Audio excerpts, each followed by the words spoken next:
Staff at Google are walking off the job today. It is happening all across this Google Earth. They're protesting the company's treatment of women, and they're demanding big changes in how sexual misconduct allegations are handled by the company. These are unprecedented walkouts across all time zones. Google staff in Singapore walked out first, then it rolled to Europe. We've got a look at Google staff in Zurich and Dublin. And then here are Berlin Googlers standing together in front of that iconic Brandenburg Gate.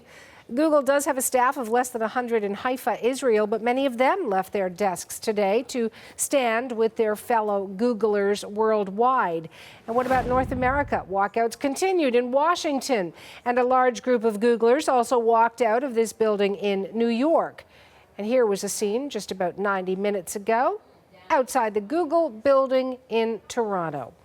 CBC's Stephanie Skenderis is on the story. She joins me live from that Google Toronto building. What happened there, Stephanie?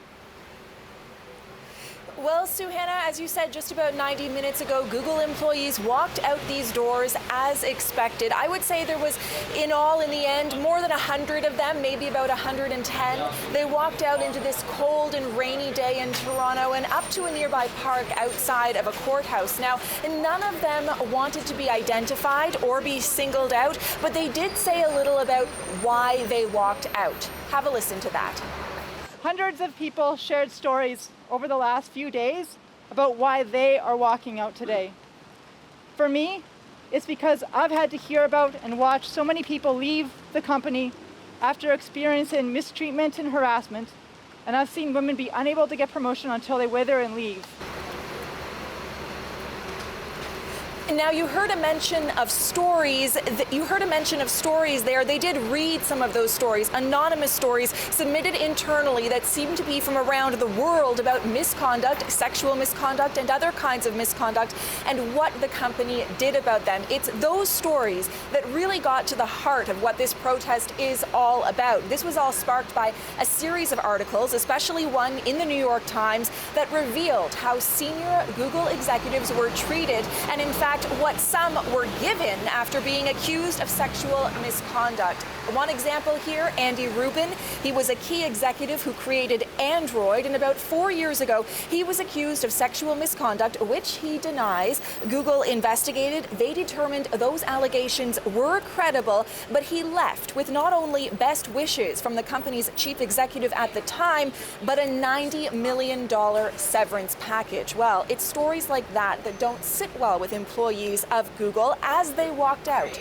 They left flyers on their desks. We can show you what those looked like. They said, "Hi, I walked out for real change. I'm not at my desk because I'm walking out with other Googlers and contractors to protest sexual harassment, misconduct, lack of transparency, and a workplace culture that's not working for everyone." And now, Suhanna, Google is being forced to pay attention to what they're saying.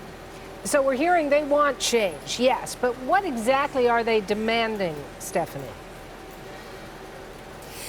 Well, at today's walkout, they talked about how this is a huge movement happening around the world and in other Canadian cities as well. They mentioned Montreal and Waterloo, and that employees should be proud and excited to take part, but that in order for anything to actually change, some key things need to happen, and here is a list of their demands and what they want. They want an end to forced arbitration in cases of harassment and discrimination. They want a commitment to end pay and opportunity inequity, a publicly disclosed sexual harassment transparency report, a clear, uniform, globally inclusive process for reporting sexual misconduct safely and anonymously, and they want some changes to their board of directors, in particular, appointing an employee representative to the board. Now, Google's chief executive has responded in a statement saying, "We are taking in all the employees' feedback so we can turn these ideas into action. We'll be watching to see what happens, and we know these Google employees, well, they'll be watching too," Suhanna. Thanks for that, Stephanie. That's CBC's Stephanie Skenderis in Toronto.